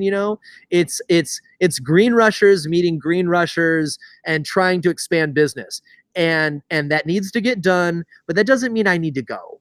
So green rushers instead of gold rushers, right? Green rushers. I love it. Yeah, yeah, I love that. And again, I'm not dissing them. I'm not dissing green rushers. I'm not dissing the event. I haven't gone yet because I've got a brain injury and I get overstimulated. And that sounds like a really, if I'm going to go to Vegas, I want to go hiking out in the desert. So yeah, I haven't gone. I go to a lot of conventions though, but I'm way more interested in Emerald Cup or Indo Expo, or Cultivation Classic, or things that are little more about like community and education than about bring 500 to 1,000 business cards. And you can feel the vibe. They're different. Like the vibes like different at those events, and they're closer knit, and that's what I've. Is there any topics you feel are undercovered in the podcast / education realm? Well, for sure, stuff with heavy science, because I know that I reach my edge of the science that I can talk about, relatively quickly, even after I've read the papers, right? I mean, Ethan Russo, he'll shift into another language, right? I don't even know what he's talking about, because he shifts into clinical research scientist language, and he loses me, right? The only chance I have is by reading his papers in advance. Same things goes with soil science. Actually, Steve, I expect that with you when I have you on the show, when we talk about the water food web.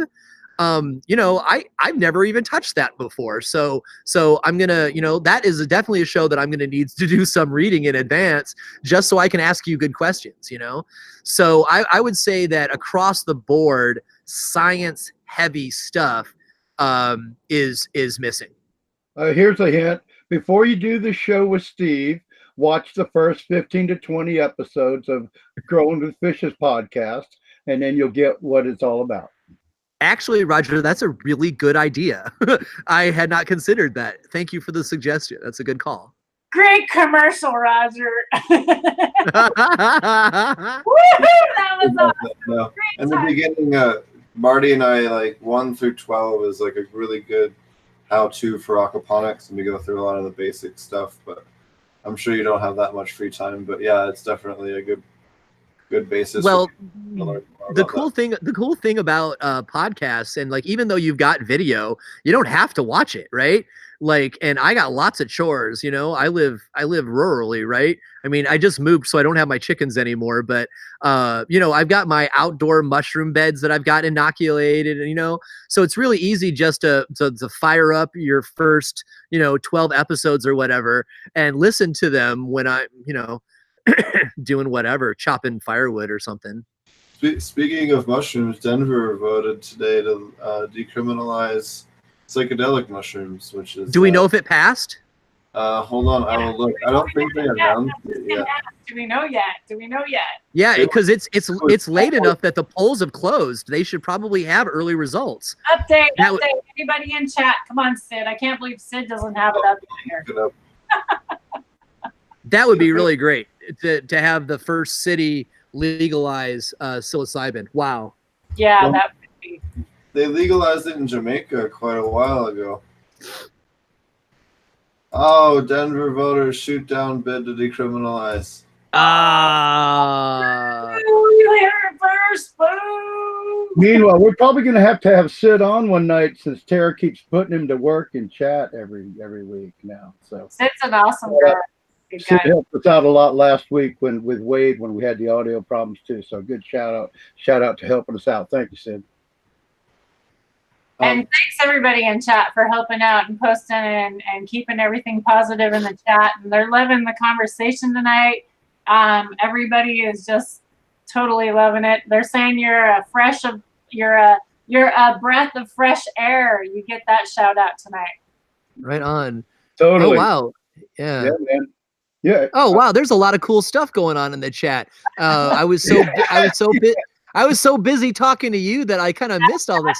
That's okay. And that's what's hard, and people don't realize that. And that's so we help try and like point you there. So yeah, totally. Sid is like totally like live chatting all of the details, like correct spellings of names that I have been given out.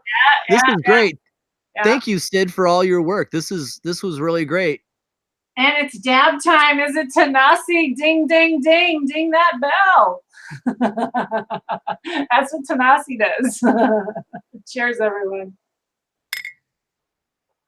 Awesome. You've been so awesome tonight. Go ahead, Steve. Sorry. Yeah, I was muted. I've been talking to myself for a while.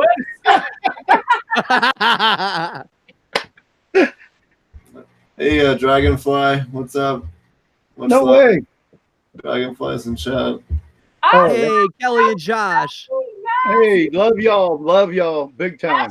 Dem Pure, woohoo! We got some Dem Pure grower in the chat too. We got Mount Baker Farms in the chat. He said hello for our Washingtonians. He said hello to us. He's up there.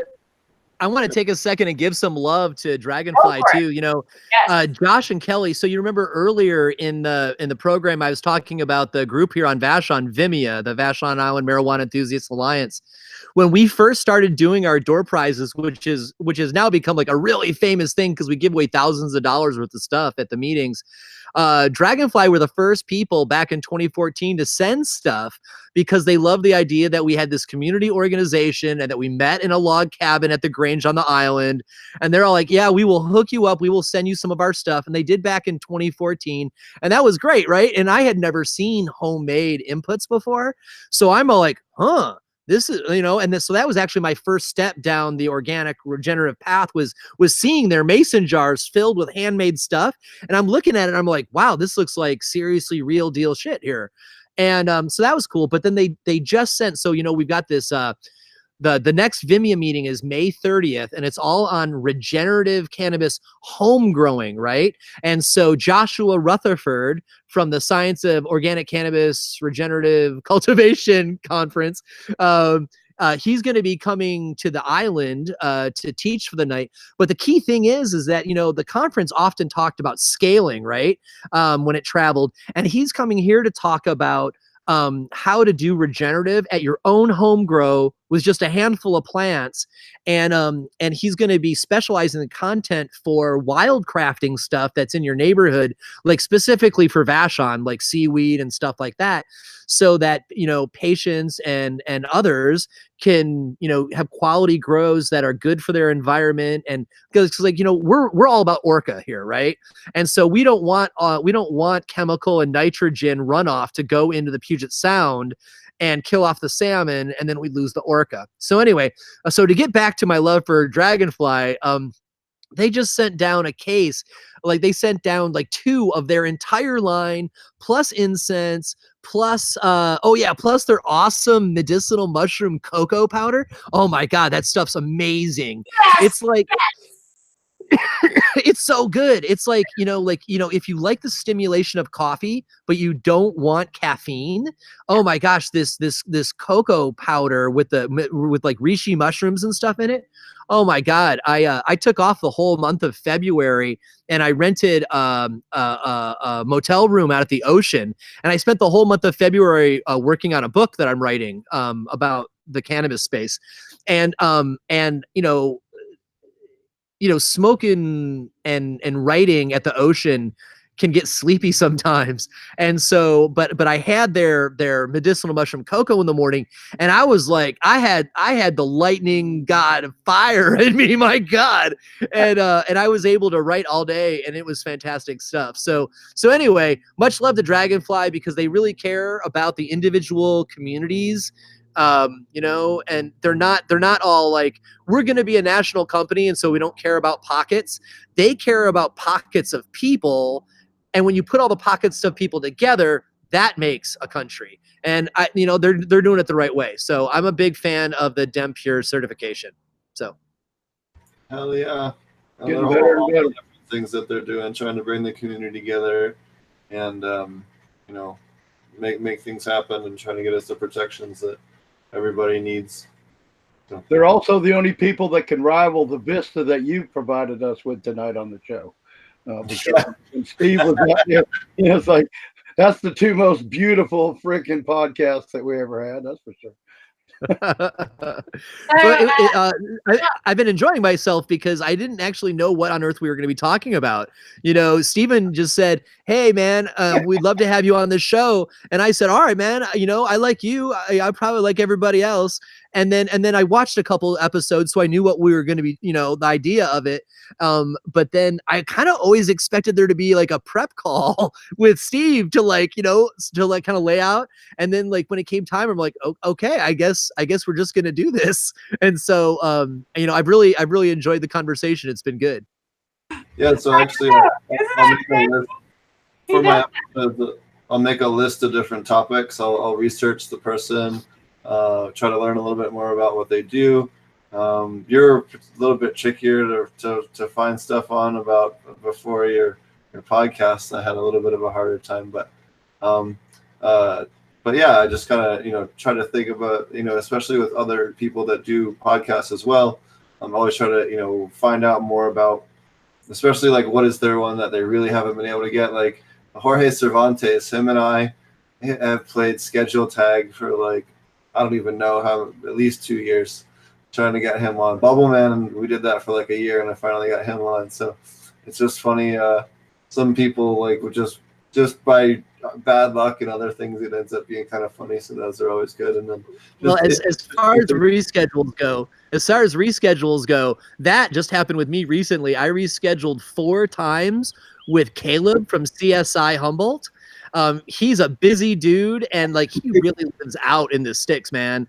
And we had to reschedule 4 times, but we finally just did a whole show on feminized seeds, and that'll be out in like 3 weeks. So that's great. But it's hard when somebody's got to reschedule, because we want to talk to them and we have to respect that they got a busy schedule.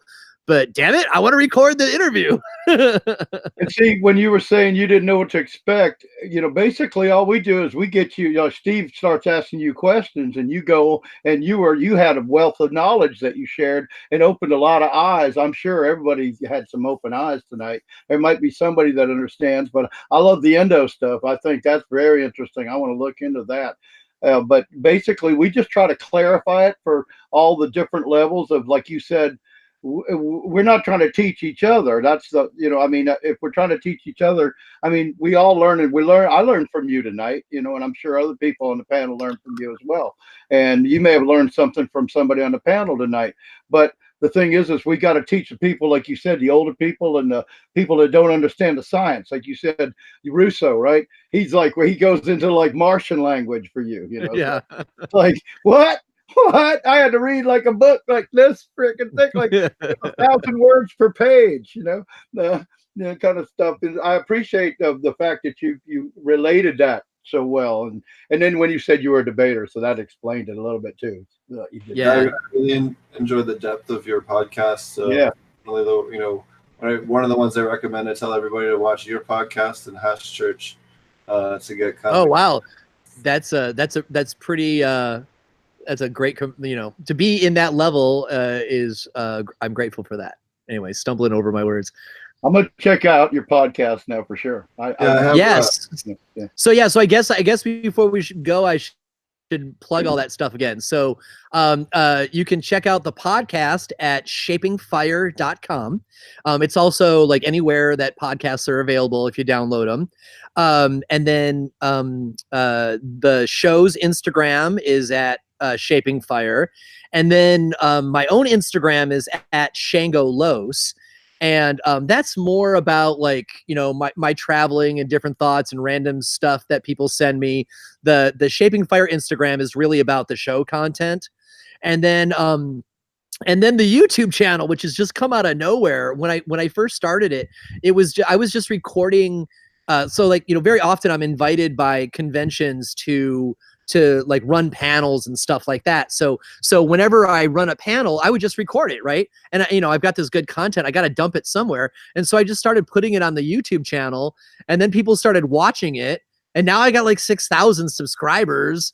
And 30,000 people a month are watching stuff. So that's pretty cool. So that's you can just search Shaping Fire on YouTube and you'll find it. So that's all the ways to follow me. Awesome. Thank you so much for taking the time to come on the podcast. How do people find you if they want to go to one of your upcoming events? I know you mentioned a couple earlier. Yeah. So if you want to know where I'm going to be, the best way is to follow my Instagram. But coming up, I'll be hosting panels and hosting the main stage at Cultivation Classic on May 17 and 18. And then I actually take the summer off. Luckily I don't have to go to conventions because I'm not selling anything. And I know enough people in the industry to like disappear for 4 months, but I live on an island in the middle of the Puget Sound. Like, I don't need to go anywhere during the summer. I'm going to stay here and like work in my food garden and hang out with people on the beach and work on my book. And, like I said, I just moved into this new house. My house is full of cardboard boxes. I'm probably going to take me 6 weeks to get out of cardboard boxes. So, I'm going to go to Cultivation Classic, but then, I don't travel much during the summer because like I live on Vashon Island for a reason, because it's freaking gorgeous. So I'll start traveling again in the fall. And then I'll see everybody at Emerald Cup, because I wouldn't miss that. That's my favorite event of the whole year, period. Lucky man. Look at you. Yeah. Hopefully I'll see you down there in Portland. That's awesome. Thank you so much. Thank you so much. Yeah. For taking time to join us. Thank you so much for the invitation. It's really nice to hang out with y'all. Be well. It was so nice meeting you, man. It was awesome. Right on. Cool. Bye-bye. Thanks for everybody who tuned in and chatted. I appreciate all of you. Take care. Bye. Cheers. Thank you. All right. And for anybody else that's out there, Josh Rutherford and I of Dutch Blooms will be teaching a class on June 6th through 9th in Bellingham, Washington, on commercial aquaponic cannabis. So if you're interested in checking that out, be sure to check that out over at commercialapmjclass.com. Sorry, a little tongue-tied tonight. One too many dabs. Big thanks to Shango again for coming on the show. It was really awesome to finally have him on. Yes. Great guest. Very, very awesome. Great information. Thank you. No, more different information. That's the thing. It was different again. Somebody with a different perspective and a different line of thinking and where his purpose is. Yep. So it aligns with all of us. But he has he introduced us to something to think about tonight. I thought that was great. Very cool. Yep. Yes. Cheers, everybody. Dab. Cheers. Whatever you want to hit. There you go. What's up with your garden there, Tara? Actually, while I put my icon on right before you were saying goodbye to Shango, I was running. I ran outside because my plants are actually outside on the patio, and I need to get them under a light tonight. So I actually have them on a rack that has a light on it. I wheel it in so they can get the sun, and I'm gonna wheel it back in under the patio now because they'll be able to be outside. Our weather's finally gotten warm. The sunshine's feeling so good. I'm loving it. I'm feeling refreshed. It's like, woo, my plants, woohoo, yeah. So that's not good. Oh, and it was my birthday yesterday. That's why these beautiful flowers are here, because my husband did very well. He scored big time, yeah. Long stem roses. My hubby did good. I have to say, he did well. Happy birthday. Yeah. So thank you, and thank you everyone that subscribed to me. I have to say, like, I got 1,000 subscribers, so I can go live now. So if I go down to that conference, you can look for a live. I'm going to do a shout out to everybody at that conference if I'm there. And yeah, so cool. Thank you. That's all I'm doing. That's it. That's all I got. Well, you got 1,000 subscribers where? So you can go on my YouTube channel. Okay. On my YouTube channel, yes. You had it, so you can go live on your computer, but you can't go live on your phone. That was YouTube changed that. That was all. And the problem was when I did the regenerative conference, I went live on my phone, and the other reason I did it was because I have no memory. So like if you can record live, you don't have to record on a memory. So that was the other reason. So that's all. Everybody doesn't need to hear about all this goo tonight. So blah blah blah. So no, they did. Thank you for hanging out tonight. Thank you so much. I appreciate it. Thank you for all the happy birthdays. Thank you. You guys are awesome. Thanks. Happy birthday. Yeah. Boom Shiva. Cheers. Yes. Boom Shiva. Yeah. I'm almost done. Well, I got some time to be done with the final clone thing. Then I'm going to be popping all the great genetics that I've acquired for a while, and the farm. I got some help coming out this week to help me recover and help build things for my farm to move on. And I was real successful with my FPJ project with the dandelions, and I got some awesome candy from it too. That's what I love about now that I've done it once. Like, oh, I can't wait to do blackberries, and get candy from that. And Steve likes that idea too. but the dandelions, I did research on them, and most people don't know. I mean, most people in regenerative and Korean natural farming know, but other than that, dandelions are totally edible. You can just cut the flowers off, and you can deep fry them even. I saw a video the other day where some old gal was she cutting them up, and she was deep frying them, and she pulled all the little collar off the bottom to get, that's kind of nasty, like chlorophyll leaves, and then dipped them in batter. And if she broke them up when she was doing that, she made fritters out of them. I said, well, that's a southern ass way to eat dandelions. But I did other than that, I'm just happy with I've got my my citrus trees, my new fig tree. I got a fig leaf, and which was grafted from that company I was telling Tara about a while back, a couple of weeks ago, where I got a bunch of citrus trees. I'm real happy that my dwarf banana trees are really taken off. So I'm thinking, man, it might have been the right decision if I can figure out and maintain them in a nice way. It looks like they like the environment so far, and I can't imagine that the heat will bother them because it's hot and humid down around the. Because basically they're a good in what region outside in like region 10 or zone 10 and 11, like with basically the coast of Florida and across the Gulf Coast and across that like that on the so. But I'm I'm in a region that's slightly above that. But I figured I could probably control it, with the having the experience with greenhouse work and stuff that I've done. So, and shade cloth goes a long way for you people that want to cut down the heat. I get questions all the time about, oh, I'm out here in Arizona and it's 110 degrees, and well, then buy you some 50 or 60% shade cloth and put some posts up and hang it over your grow, and that will cool it down immensely. It won't, it's not going to make it any cooler outside, but that shade, believe it or not, will make it a whole lot cooler on your canopy. So that's my little hint of the day. If anyone needs that information out there in the desert. Other than that, not a whole lot, Steve. Just having fun.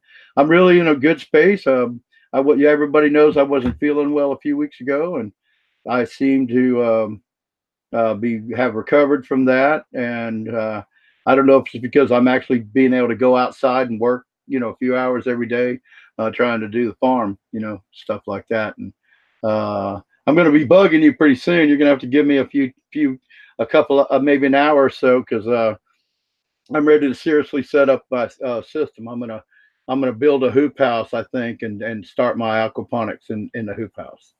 So my first system. So I'm gonna do like a 4 foot by maybe 12 foot or 16 foot. It depends. It's about the cost of the metal to make the hoop house, because I've got the jigs to make hoop houses. So that's about it with me. Hanging out with some friends occasionally here and there, and Cool. Sounds like awesome, Roger. I'm glad you're in a better place. That's awesome. Yep, I'm in a better place. I got a new little push lawnmower, so I'm going to go out there instead of riding lawnmower, and I've been pushing the lawnmower around, and I'm going to try to get in some better shape and where I can last longer again, like I used to. I got some help that I'm confident. I think that's the biggest thing is I've got people interacting with me now. It allowed me to go out and play a gig. My second gig in 2 months in a row. I've got a house gig on the first Wednesday of every month where I'm playing at a barbecue joint that's been open 4 or 5 weeks, or 4 or 5 months. I'm sorry, but he started out and he had live music right off the bat, and so we went out there one night to see some friends and had some awesome food. Hey, Raj. And then I got a gig with him. So being able to go out and play, and not only that, I got to play with a friend of mine, Juke Joint Johnny, who's one of the baddest harmonica players in America. He travels all over the country, but he's a buddy of mine. And so that's about it with me. I'm sorry, we're not a music show, but I just wanted to share that I'm in good space. And part of it's because I got to go out and show off, so. Cool. Burt Reynolds said, "What do you do best?" He said, "I show off." We popped a whole bunch of seeds, about 100 seeds, and those are all going. We got a bunch of clones going. What'd you pop? A whole bunch of different stuff. I don't remember off the top of my head, but are you going live Thursday from the grow? Did I see something like that? Huh? Not this Thursday. No. Oh, okay. I saw something. Thursday we have. Hold on. Oh, make sure I get their name. Sorry. I didn't notice. I thought you said something live from the grow. I saw someone say something in the chat. I didn't totally read it. Thanks everybody in the chat for all the questions. Great questions tonight. Great conversation, and I think it was awesome show tonight. That was just thanks for getting him on here and doing all that work, Steve. That's awesome. We'll be on with Mugwort and Jerry Bucket. They're two gentlemen who have done a lot of work with KNF, specifically around cannabis. They did, so be a little bit different perspective on KNF, and they've been only doing it on commercial scale cannabis. and it's going to be a really good episode next week. But yeah, so I'll be my schedule is going to be shifting around, and then I'll have a lot more footage from the grow that we're putting up. The walls are going up, or are already up, and we're just waiting on the light depth to get here, and then once the light depth's put in, we can get everything set up for the plumbing, and then we can get the beds in, and put the plants in, put the water in. So that'll be good. So we're about 6 weeks out from that, but it's all coming together. A bunch of the stuff's just sitting there waiting to get put together. So very cool, very cool. You're not coming to Portland, are you? no. Okay. No, That'd be really cool if I could see you again. Too much going on with the grow, and I've been in a lot of events this Yeah, year. I've been at like 14 fucking events. So, and I think the last one I'm going to be doing, I think, is going to be the DGC. They have an oil cup coming up in 2 months or something. A 710 cup. They're doing a dab cup. I think I'll come back from that, but I don't think I'm going to be in. Right, getting this build done and getting these plants in and just getting this up and rolling. Oh, did you throw out your? Did you already talk about yours and Josh's class coming up? Oh yeah, so we'll talk about that one more time. So Josh and I are just going to be teaching a commercial aquaponic cannabis class, June 6th through 9th. We have a guy flying all the way in from Uruguay to take the class, so that's going to be a lot of fun. We'll have thousands of plants for you to see and touch and, get experience with, learn how to do anything you want to learn how to do on them.